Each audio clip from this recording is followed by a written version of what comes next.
Finally, kapapasok lang, just in, Baste Duterte may big pasabog. BP Sara gulat dito. Nako, yan po ang ating alamin mula po sa video ito mga kabayan.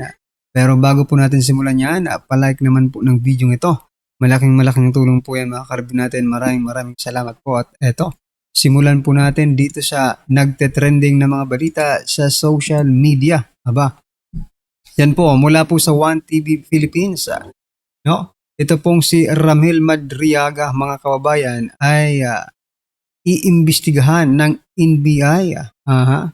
Bakit kaya? Ito po ang istorya. Sabi po dito sa One TV Philippines, NBI nag-imbestiga sa umano'y tangkang pagpatay kay Ramil Madriaga. Nako. Nagsagawa ng investigasyon ang National Bureau of Investigation na kaugnay sa umano'y tangka sa buhay ng ni self-confessed bagman Ramil Madriaga sa Metro Manila District Jail Annex 2. Building noong March 4. Ayon kay Madriaga, naganap ang insidente noong March 3 nang umano'y gumitgit sa kanya ang isang kapwa detainee na at tila may bubunuting bagay mula sa likuran. Agad niya itong itinulak at sumigaw dahilan upang mabilis siyang masakluluhan ng mga jail guard. Ayan po ang istorya ni Madriaga. So, bakit po nila kinokonek dito po sa impeachment ni BP Sara? Gayong doon pala sa sa kulungan pala no? I mean, they can always connect, pero yung logic naman, 'di ba? O kung ikaw ang nakikinig dito, bakit bigla niyang tinulak? Bakit nagkaroon ng ganitong kwento? No? May CCTV ba silang ipinakita? 'Di ba? Kasi ang lumalabas dito mga kabayan, no? Ito daw na angka, death threat, no, kay Madriaga ay galing sa kampo ni BP Sara. So what I'm trying to point out dito, baka naman kasi nag-hallucinate lang itong si Madriaga, no? Dahil sa sobrang takot niya, 'di ba? Na baka mabuking ang kanilang mga script, ayan, gumagawa ng kwento. 'Di ba? O sana interviewin nyo rin yung bubunot, sabi niya, bubunot, 'di ba? Yung presong 'yon. Para maliwanagan, no? Tama itong ginagawa ng NBI, no? Dapat imbestigahan nila. O kung ano ba talaga, kung ito bang si Ramil Madriaga ay nasa tamang pag-iisip pa. O kung ito bang si Ramil Madriaga ay may something na at hindi na po mapakali. Oo, hindi na po mapakali dahil po sa ginagawa nila. Kasi biruin mo ito si Madriaga po ay nandudukot po ito ng tao para sa pera, di ba? Pero yung 500 daw to 1 billion na suhol para umatras ay hindi tinanggap. Ngayon, di ba, nakokonek-connect na po natin. Mayroong death threat, mayroong suhol. Di ba? Hindi kaya ito drama lang nila? Ano sa palagay niyo mga kabayan? Ito po ang naging komento ng ating mga kabayan patungkol dyan. Sabi po ni Nick Tayubong, scripted, bakit hindi imbestigahan kung sino yung nagtangka? Gusto ilipat din request ng mga congressman. Ayun, ilipat sa kanila para mabantayan o mabigyan ng script. In the end, yan, papaligpit yan bago pa malaman kung sino mastermind, tapos kay BP Sara ang bintang. Correct. Yan ang NBI, inuuna pang imbestigahan yung kriminal na may banta daw sa buhay kaysa sa 18 Marines. Nako po. Hawak ng gobyerno tapos may nagtatangka, tapos ang nagtangka hindi inimbestigahan yung mga kriminal nga na nakakulong. na maraming nagtatangka sa buhay nila, sinasabi nga nila, mas ligtas pa sila sa loob. Oo nga eh. At ang mga kriminal sa loob, kapag na babanatan ka, wala nang kwento-kwento pa. Correct. Diba? Oh, correct. Bakit pa media agad, di ba? Oh. Kasi hindi mo talaga ipapagmalaki na binabanatan ka sa loob. Nakakahiya yun, di ba? Nakakahiya po yun eh. Galing, parang totoo ang script. Oo nga. Anyway, ano po ang inyong opinion dyan mga kabayan? Just comment down below. At ito, pasadahan po natin ang isa sa posibleng mastermind. Ito, sabi po dito ni Trillanes, handa po akong tumistigo at mag-file ng affidavit tungkol dyan sa bank accounts at ilan na pang illegal na ginagawa ni Sara Duterte at ng kanyang pamilya. Ay nako. Ang problema nga, kahit ilang beses kang tumistigo, no? Kahit ilang beses tumistigo si Trillanes, may naniniwala ba kay Trillanes? Diba? At saka pa, bakit ka titistigo about sa bank account? Accountant ka ba? Nagtatanong lang, ba? Nagtatanong lang po kung, kasi dapat, kapag ikaw ay tumistigo patungkol po sa mga bank account na yan, ikaw ay nagtatrabaho sa loob mismo, di ba? Ng bangko. Ikaw ay isang accountant, di ba? Pero ang problema nga, bawal nga yung ginagawa mo eh. Because mayroon po tayong batas na tinatawag na bank secrecy law. Di ba? Bawal nga yung ginagawa ni Trillanes. Pero pagbigyan na rin po natin for the sake of this argument, no? O sige. Ang problema, tatanungin ka. Paano mo po na-obtain, no? Itong mga ganitong dokumento? How did you get these documents? Di mas mukhang ikaw pa yata ang makakasuhan, dapat kasuhan kaysa kay Vice President Sara Duterte. Dahil nagnanakaw ka ng mga dokumentong hindi dapat mailabas sa publiko without the knowledge, no, of the owner, kung baga. Diba? Diba? Parang bumalik sa kanya yung gusto niyang mangyari. No? Tsaka dati pa to eh, itong mga bank account Trillanes na mga dokumento, di ba? Ginamit niya na to kay former President Duterte. Ngayon, gagamitin niya na naman po itong strategy kay Vice President Sara Duterte. Sino kayang taga-bangko or sino kaya ang nagbigay, no? O kay Trillanes na mga ganitong dokumento. Maaari bang isa publiko yan, mga kabayan? Diba? Kasi hindi naman pwede na pag sa Duterte, no, lahat sa publiko, mga kahit nga confidential informant, 'di ba? Gusto nilang isa publiko. Dito rin kay Trillanes, no? Yung confidential informant ni Trillanes, dapat makita po natin 'yan. Baka maging Bikoy lang din 'yan at saka Las Cañas. 'Di ba?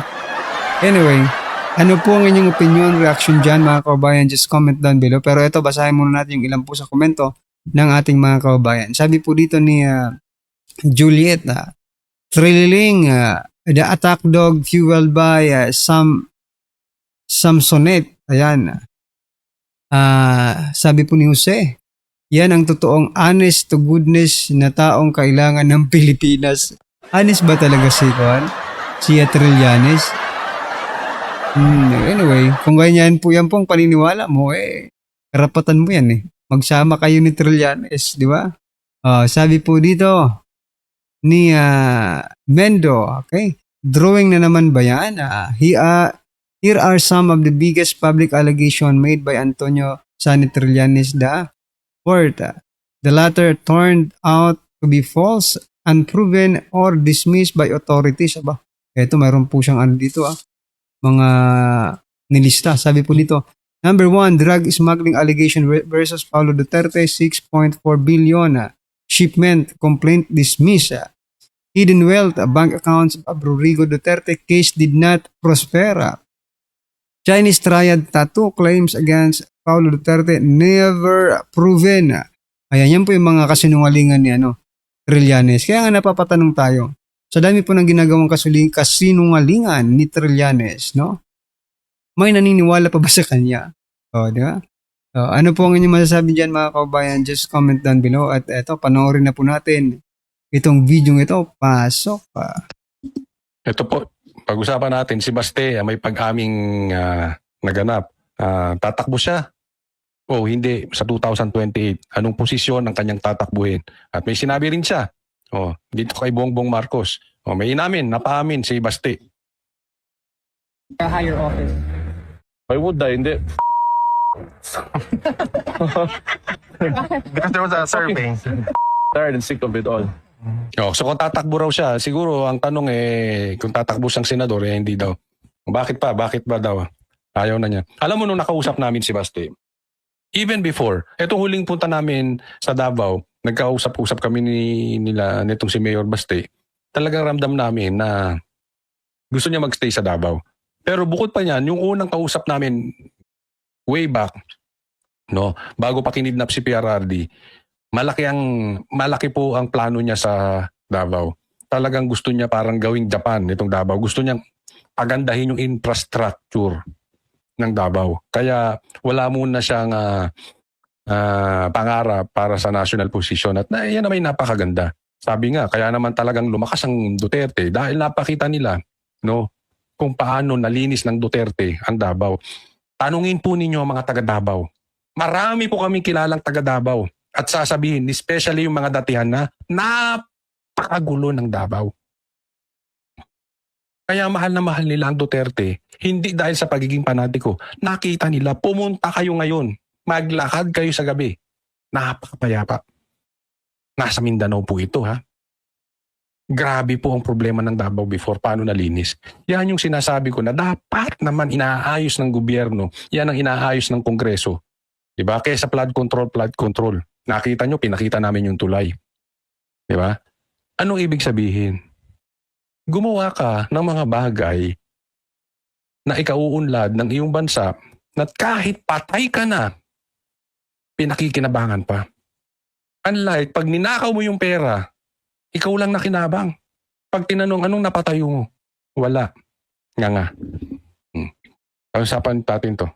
Wala. Okay na yung Davao kung may mahalal tayo na maayos na presidente na talagang like that will take care of the money of the people. Tapos it's well allocated and the national government is somehow decentralized enough that like the provinces will benefit from it. Then why not? No, di ba? Gaganda Davao.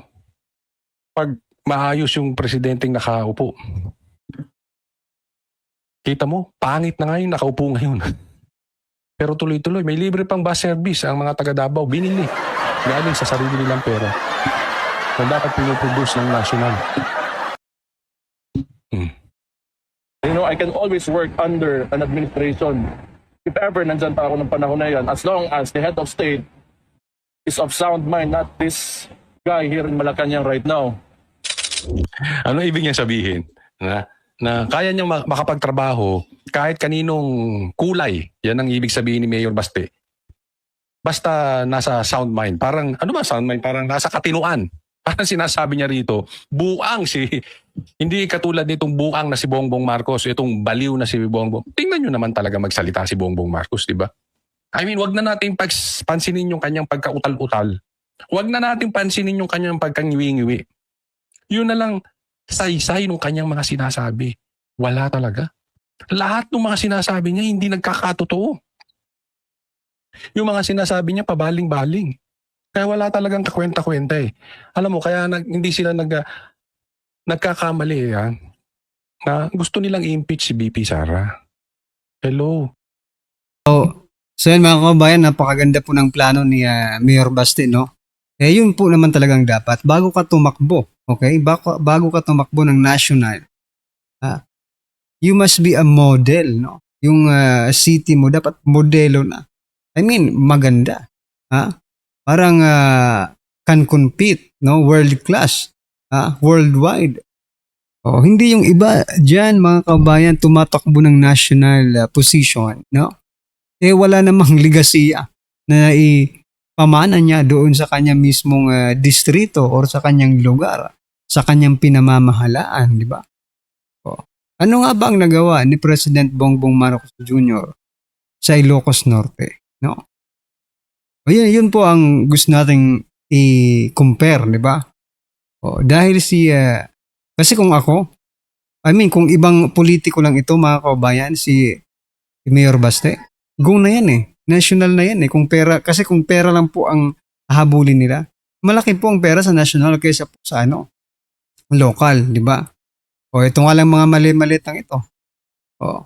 Pero hindi po kasi ganun sila. No?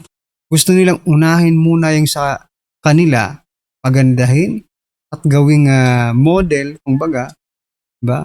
Sa lahat, bago sila tumakbo, okay? Sa national. Hindi yung iba dyan, wala ngang nagawa sa sarili nilang bayan, sa sarili nilang lungsod, di ba? Tapos tatakbo ng national. O, kita nyo na? Yan po ang mga mukhang pera.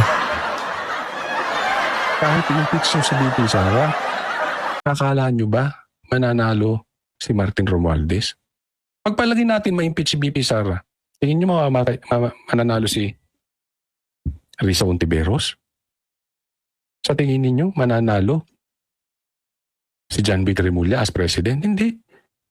Maghahanap ang taong bayan. Andyan pa si Basti, oh.